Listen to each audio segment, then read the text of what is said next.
Welcome back to a casted game of Age of Empires 4. Today we're looking at rank number 1 on the ladder, VortiX, playing up against ranked opponent, but this is Beastyqt, who just yesterday was rank 1 on the ladder.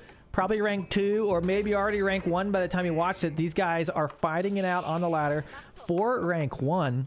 And we're going to see how a little bit of new Civ versus old Civ pans out. VortiX currently playing as the Mongols here.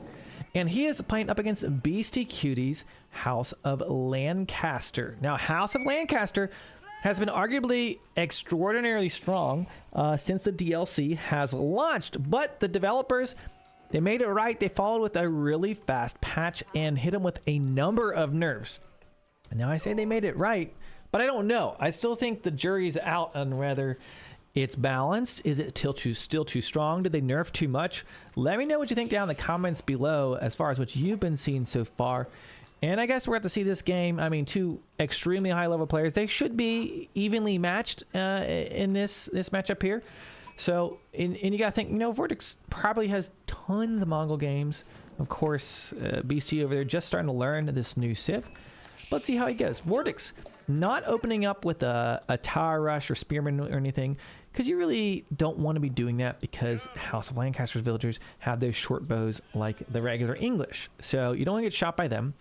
So with that, he's going to be opening up with a pasture and base just to start to get his food economy rolling. His Uvu rather far down here on the south side. Gold as well. Could be susceptible if BC goes for some aggro or raiding. I'm not sure that he will. I'm sure he'll turtle up and do some booming like House of Lancaster usually does, but could be something possible. Now, we're on a high view, but this is the new and improved high view, and I'll show you line of sight here. When you're in these stealth forests in AoE4, well, scouts are the exception. They can see over it, but regular units, they can't have much line of sight in stealth forests, and there's tons of stealth forests on the map, as you can see. And they added these points of interest, which are abandoned outposts, which give you line of sight if you control them. So it's about like the size of the screen when you have it, but there's 2 of these on the map, and a really nice touch on a map with a lot of stealth force. Now we do see Beastie is going to be aging up with what you might expect. That's going to be the Lancaster Castle. It's like a keep landmark. You can't garrison in it though. And it generates influence that grants nearby manors plus 500 health, and has they give them arrow slit emplacements. He can also muster units in each age, which we'll show you soon. Now here in transition, just about the 3-minute mark, he's got 3 villagers on stone, and we'll show you this right now. 6 on wood. So he is saving up at the moment to start building manors around this. Now he positioned it on the back side of his TC, so it is guarding the stone and it's guarding the gold. You know, traditionally in AoE4, we see keep landmarks from the Dark Age typically dropped on, you know, a deer, or aggressively if you're going for some kind of crazy cheese. But here, you're typically seeing House Lancaster dropping their castle near the stone and gold. And this is where you're going to do it. And for BC, this is honestly a super ideal spawn. All of his resources are safe on the backside. He's got a nice start there for the Mongols. Not a whole lot to pressure. But he will need to consider, I mean, he's going for the manor boom. I'm not sure if he'll even try to go after these deer. Will he try to go for pro scouts? Things will be determined. Could put an easy wall here, easy wall there, and perhaps wall off some of this. But that'll be determined here in the next age of BC about to age up, and he'll be dropping down these manors. Now these manors give you passive res, 45 wood, 60 food per minute. He's adding his first one down, costs 200 wood and 100 stone. You can only get 3 of them, and then there's upgrades to get additional 3 and additional 3 up to a total of 9. And then when you pay for this, it gives you 2 Demi Lancers, which is like a knight type unit, but much weaker. And it gives you an additional for each manor. So you can get 11 of them if you got the max amount of manors. Let's check in on what VortiX doing. VortiX going up with the silver tree. So he's going to be going for traders on this map. Could be trading either to this left trade post or up to the top right.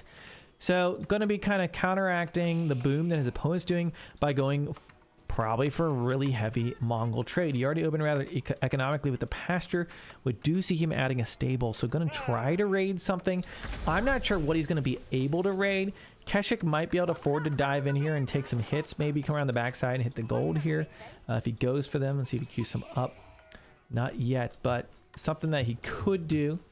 But yeah, going rather economically, he's going to roll to the corner here with this guy, and then this will be kind of a good gauge. Like, okay, we're gonna have what is likely going to be uncontested Mongol trade, which is really good. It's been one of the best economic things you could do in AoE4 up to now, up against this kind of mostly uncontested Lancaster boom. So we'll kind of be able to see how these economies stack up side by side, assuming that's going to be how this plays out. You do see Beastyqt adding down his 3rd mana right now. He's just been continuing to have 3 villagers on stone throughout this, by the way. So if you're trying to do some kind of mana repair like that, that's all he did in transition. It was 3 on stone. He had, like, you know, a couple on wood, and he's been able to keep this. You see him right now getting the tech so he can get additional manners. Condensed land practices going to give him additional 3 manners, and that costs 250 gold, 100 wood for that. And his macro has been absolutely on point. We do have our first 2 Keshik on the field, but look at this, about the 6-minute mark. And certainly you could maybe get him a little faster, but that was, you know, by the time he shows up here, he's already got his first 3 manners. He's going to be dropping his 4th. Like, this boom is already underway. He's not going to sit here and siege these down with 2 of these. So, going to be looking to get some kind of raid. We do see some wall segments. He's just trying to make it so that he can't just run by the town center with some cav. Interested in this wall right there. Maybe we'll later. But for now, he's just really trying to guard his wood is all he cares about. So he wants to force him to go around, take town center fire, get trapped.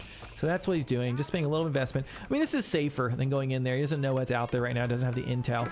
And there's those Keshik coming in for a raid. Are they able to...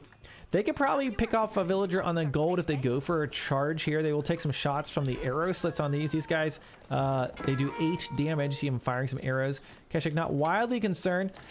But the charge gets canceled. He backs up and gets nothing from that raid. Villagers even firing some arrows with their short bows.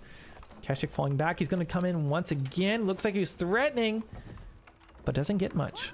Draws a little bit of idle time, but look at this. 1, 2, 3, 4, 5th manor on the way. Kind of gross. Not a single military unit on the field, and these Keshik really can't do a whole lot right now. We do see his traders starting to come in. He is adding in some outposts along the way. You can kind of see the line of sight he'll have there on that. And the trader getting that YAM network, additional 15% speed. Oh, he does get one. Look at that. He gets one villager there. Nice little trade. Okay. But he's sort of like, whatever. Nice. He's going down the other side, getting another one. So you can't garrison inside this. That is the one thing that, like, you're used to kind of gathering, doing this stuff by maybe a barbican. Surprised he could have stuck and killed another villager for sure. But, okay, VortiX able to get some 2 villager kills. Nice value there. He made a total of 4 Keshik. Lost one of them. This one's low HP. Kind of going on both sides of the golden stone. And maybe some encouragement if you're trying to attack this, you know, this boom. You can try that. But still, when it comes down to it, he lost 2 vills. He's getting all these manners up, though. It really doesn't seem like he's going to stop this train. It's a rolling. He looks like he's doing good on stone. He's getting his 3rd tier, the open field systems, or 2nd tier, whatever you want to call it. So he gets another. He can get up to 9 manners now. He's doing just fine. Trader-wise, we've got 7 traders out right now. And by the way, if you didn't know this, Mongols, they got the Silk Road. You can see different tiers. You get additional food and wood, and gold. If you have 5, 10, and then 15 traders. So if you've never clicked that and hovered that, you just might not have known about that that bonus. And especially, I know there's a lot of new players coming in the game right now, so I'm going to try to, when I'm doing my cast, cover, you know, concepts, no matter what civ we're following, some of the beginner stuff, just so that if you have been playing or maybe you're coming back to the game, know what's going on. So if you are a noob or you're returning the game, let me know in the comments, and if it helps you, hopefully it'll help you out. I don't want to just assume everyone watching is a pro and has followed every patch. It's challenging.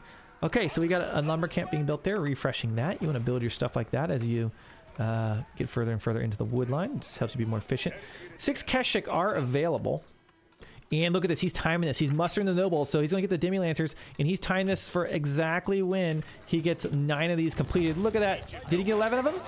Ah, that one was like... It was like 1 second too soon. He should have got 11. Because 9, 10, 11, we got 10 of them. But 10 up against the Keshik. Keshik going to go for the charge. The Keshik actually have better stats just in general. They do 15 damage. These guys do 8. They get 140 HP. These guys 145, and they get the life steal with the heals after every attack. So the Keshik shouldn't be wildly intimidated by these Demi-Lancers, but the Demi-Lancers will just kind of give him a little bit of space around his TC. With other civs that didn't have like a Kesha Guard Knight, these Demi-Lancers can be a lot more impactful. Maybe he can split these out and find a raid, but VortiX doing a good job containing them, picks off one of them already, and really not doing a whole lot. But this is the problem. So he's built no military buildings, right? Well, he's just now dropping down stables. But look at this. He's got the res to age up because he hasn't spent any food or gold, right? Other than like these upgrades here, right? Or the, whatever. He's going to put a King's College. He's so greedy, he doesn't even go for a keep landmark. He goes for the King's College. This thing's got some unique techs available and it gives a 15% discount to all technologies. So Beastyqt putting on a turtling masterclass. And this is what you see with the House of Lancaster. This is why they're so despised right now. They are just incredibly good sitting underneath the TC. He hasn't gone out for deer. He hasn't gone out for berries. Nothing. Right here. And he's about to be in a nice position. Going into the third age. See him add his new stables. We're likely to see some knights coming out. Now he has a remaining, what, about 2k gold there. So he's still got time to get those out. His Demi-Lancers, by the way, will shadow tech. So if he keeps them alive, as soon as he hits the third age, they get their veterancy. He was trying to maybe raid some trade, wasn't able to get that. Look how many traders he has right now. It's going to be 13 traders. Under the TC, we've got 4 pastures, and VortiX has aged up himself. A little bit behind Beastyqt. Go up the Cruelty, which is a military landmark. You typically see the Cruelty paired with trading, because going for Step Red out, you don't really need that extra gold. So he'll have this, he'll roll to the front line and give some buffs to his units. 20% additional damage, as well as some healing. Blacksmith going down as well. I don't know if he's going to... I'll be interested if he goes for siege on the earlier side or if he'll just keep trying to contain. I feel like Lancaster's is happy to sit in here for a while. Double monastery. So he is going to try to grab these relics and just continue to buff that passive eco. Now, these guys don't generate gold until the Imperial Age. You can get Scuddage in the Imperial Age and then you get 40 gold per minute. But his eco's set up. He's farming here around his TC. There's these veteran Demi-Lancers. Now look at the stats. They actually do have more HP than Kesha right now. Before the Kesha got the veterancy, they do 9 damage. Still not really the same as far as damage output, but yeah, they just look like HRE knights here. So they're kind of running around. Hasn't been able to get any villager kills. So right now, VortiX handling this well. Economy though, let's kind of see if we can match this. Look at this eco right now from VC versus VortiX. You can kind of see Lancaster is just massively out economy. Look, this is with trade too. Look at the gold difference. Now he's got a lot of vills on gold, but he's still got more food than him too. And look at these, like, he's got 4 villagers on food. He's getting more per minute right now compared to the 23 on food. Now he invested in this, right? So there's a cost. He sunk some cost into there. But right now, Beastyqt, you look at the score as well. You can tell, like, his stats are just doing great. His eco's good. He's starting to get some military. We've got some stables up. Knights are on the field. He's got double monastery, starting to grab relics. Wow, just really, really good. I feel like this is really repeatable as well. Cruelty coming up to the front line. Not able to do a whole lot there. Will the Kesha dive into the base? And they're going to. Let's see what they can get. If he went back here, there is no garrison space. If he were to run back there, would be massive cleanups on villagers.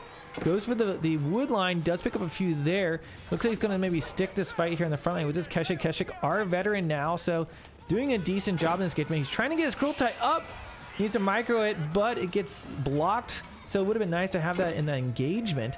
Draws a lot of idle time right now. Villagers going down to the gold on the west side. And I feel like right now, this is where VortiX has a window of opportunity. He needs to dish out some damage versus Beastyqt right now. Needs to somehow find this. I mean, this is completely undefended. It's kind of banking right now. He's sitting here idling the farms, idling wood, really committing to this. On the back line, though, we've missed a little bit. There's been some knights over here raiding. They've been raiding trade, raiding villagers. 14 traders right now. But yeah, these knights cause some problems. He did upgrade this with a sprinkle attachment. Doesn't have the YAM network right now, so it applies to more than just the traders, but probably will get that in the near future. Ranked opponent currently idled. Beastyqt gonna hold though. Villager's gonna be coming back out of that town center. Gold doing just fine, and he is gonna wall in. He knew there was that threat, and he's gonna take care of that issue. He does have the abandoned outposts. By the way, I wanted to show you the line of sight on these. You can kind of see what they have around there. But he's got this Cruelty on the front line, kind of not doing a whole lot. Getting a little scouting intel, I guess. Looking at the economy, Both players just spinning their res, getting some eco upgrades as we speak, some farming upgrades, some mining upgrades.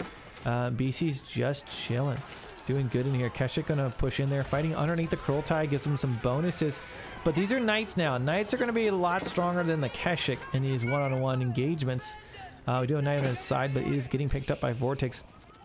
So as I said, this looked like a big opportunity for VortiX maybe to go for a raid. He has yet to kind of check out the side of the map. BC has been patrolling over here a little bit. He's going to harass the trade. And this is where things can start to get really dangerous. If English get walled up, they're doing okay. I mean, right now he's walled up safe on this side. Generally safe around his TC at the moment, can see him coming. Then that gives BC the space to come out and start harassing trade. And if he can shut down that Mongol trade, that will start to get massive. We see out here, traders starting to go down. These knights very quickly will tear through this. He is bringing Keshik to meet them.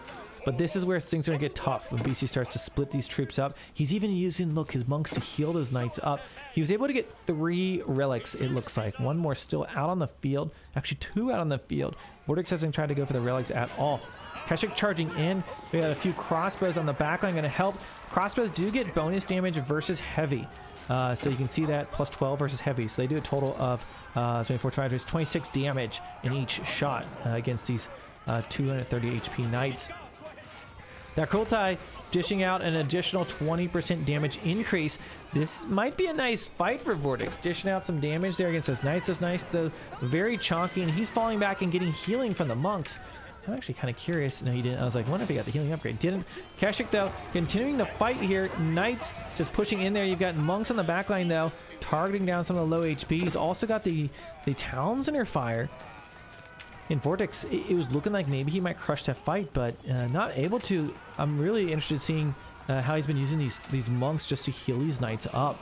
This next level kind of like micro and unit preservation. BC doing an excellent job of that. Traders, though, still kind of going uncontested, not seeing any raids at the moment. About our 20th trader about to pop out. By the way, he does have tier 3 Silk Road right now. And we do see those crossbow there in the back line. But BC continuing just to make knights. Doesn't look really scared to making anything else. Just making knights against this crossbow and Keshik army. Now, as the crossbow mass grows, he maybe could stand a chance of this. But BC can start adding in mangonels. He can age up. He can creep with towers. Right? There's a lot of options he can maybe do to help counteract those. We've seen some farms dropping down on that southwest side. Now, House Lancaster, they do not get any farming bonuses like their English counterpart, even though they're an English variant civilization. He is healing passively from this Kurultai, but you see BC going to start to do some damage on this thing. Army count, VortiX is up. You can look at this villagers as well, but of course there's those manners. You got to think about that. There's been 8 kills on 8 deaths on one side, 7 on the other. Rather even-ish in that regard. Picking off another villager right there, bumping that number up to 9. Try and keep that Keshik alive, but it does die there at the last moment. Relic wise, it does look like VortiX is going to take advantage of this and grab another relic. There you have it. Oh, look how cinematic it is. Beautiful. Okay, on that front line. Oh, what do we got going on here? Battle under the Kurultai. We got crossbow. We got knights. BC looking confident. He's attacking and then moving. Attacking and then moving. Crossbow trying to kite back out of this engagement. Doing a decent job of staying alive. He is fighting under the Kurultai. Don't love that for BC, but I think BC just has the numbers. Looks confident, and it looks like that front line of Keshik is starting to falter. More reinforcing troops coming across the field. BC is going to have the kind of reinforcing bonus, though. He's a little closer. He's also using monks to heal in the back line. Those crossbows, they go down. VortiX could be in massive trouble. I'm not sure how he'll be able to come back if he doesn't maintain the military lead. At least that's pressure. He does, it looks like, push on there, but taking some massive losses. Really, it's been even on both sides if you look at this.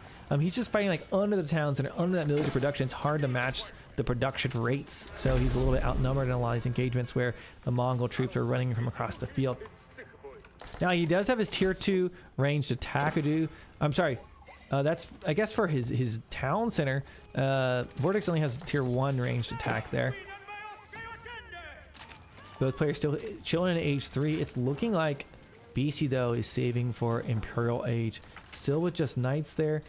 We do see starting to make some yeomen, and man, yeomen will absolutely slaughter these crossbow. Yeomen sleeper, or maybe one of the best units now in the game. They're not like individually good, but just like with a bunch of them and a bunch of micro, they just are very good because of this synchronized shot ability.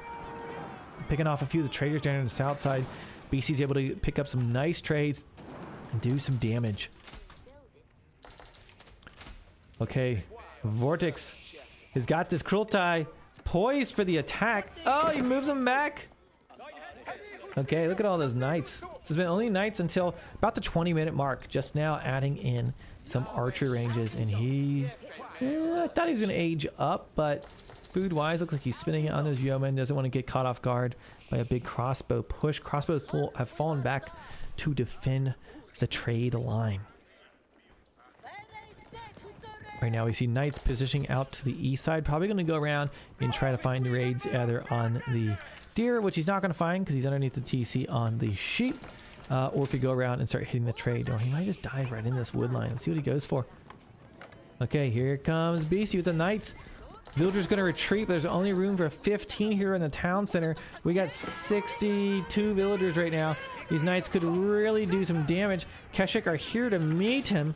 Crossbows are out of position at the moment. They were trying to build some rams. He runs in there with knights. Oh boy, this is going to be huge. Villager deaths are going to be mounting right now. Look at this, 17 villager kills, 22. Look how quickly he's just shredding through the villagers of VortiX. Lots of deaths there. VortiX losing a lot of vills. Okay, that climbed up to 24 with that engagement. He's still chasing on traders. This isn't over. Those crossbows trying to build some rams, trying to do something on the front line, but he's going to have problems. He's going to push up here, and these crossbows are going to get hard countered by archers. These archers, light archers, counter crossbows in Age of Empires 4, and these yeomen have exceptional mobility, so they're going to be able to chase him down and absolutely shred him. He's been making those crossbows. Honestly, if he didn't transition to these archers, I feel like this ram push could actually have been fatal for Beasty. But with what we're looking at those archers, I'm not sure this push is going to go very well. Is Yeoman going to absolutely mess this up? And look at this, he's starting to gain up his numbers. He's got what? 30 of them right now. He's got his ranged upgrades. This synchronized attack, you'll see it here in just a second, going to be absolutely deadly. VortiX continuing to trade on the back line, but it's taking a lot of economic losses. I mean, look at this. He's spinning everything. He's got his Krultai back in there. Let's see what happens. Ram going to go for us. Is this like a landmark snipe push he's trying to go for? Keshik are not in position. There's that volley taken down. I don't know what. I mean, almost 10 crossbows in one shot, half healthing a bunch of other ones, picking off some of these knights, but whew, holy halibut, just one shot right there. That's what I was telling you about, is absolutely massive. Now the Keshik could help in these engagements, but the knights are still there. He's got the monks healing as well. Some raiding on the back line, a decent number of these, 8 of them at the moment. But it's looking like BC should be able to hold this front line. We'll see. It's just all a matter of microing these yeomen. And man, BC is one of the best defensive players in Age of Empires 4. He's going to be able to hold. I just realized it was in this mode the whole time, but it's so beautiful. He's going to be able to hold this engagement for a long time. Look at those rams coming in. There it is again. Firing once more. Doing a lot of damage. He's just going to shoot, scoot, shoot, scoot. Okay, knights have largely fallen. There's a lot of knights on the back line, but he's rinsing a lot of the traders. 34 deaths right now. There's Keshik trying to get up on the yeomen. The villagers have been pooled. We got 19 of them to try to kill the rams. Crossbows as well, just trying to chase these down, but these yeomen are just really cheap to make. 45 wood, 45 food, and in the end, he should be able to hold this. I think. We'll see. Okay. Rams are starting to work on some of these manors. He's targeting 3 of the manors right now. But here comes the villagers. They're going to be sieging this down. The crossbow number is falling. I'm nervous about VortiX's ability to repop after this. BC's just spending food and wood. Rather cheap for this army right now. And I'm not sure crossbows are going to be in the roster anymore because those yeomen are just going. Oh my gosh, timing that perfectly, taking off a few more. VortiX, his push didn't make it. The yeoman reigned supreme. BC with a just perfectly timed transition, made nothing but nice the entire game, switches it up to the yeoman, and was able to hold on against what could have been a really deadly all-in push there at the end. And I don't know, guys, we got Mongol uncontested trade for a long time up against the basically full Lancaster. Boom. I don't know, from what I just saw, looking like Lancaster is going to still continue to be absolutely deadly economic powerhouse. Let me know in the comments what you think about it. Is it balanced still? What do you think about it? But either way, seeing rank 1, rank 2 going up against each other, absolutely fun to see. I hope you enjoyed this casted game. If you did, consider subscribing to the channel. Hit me with a thumbs up. Leave me a comment below because it helps me with traction for the channel. And I've got plenty more casted games, build order guides, and all kinds of fun stuff on the channel. So go check that out or join me for one of my live streams over on twitch.tv/FitzBro. Thank you so much for watching, and I'll see you in the next one.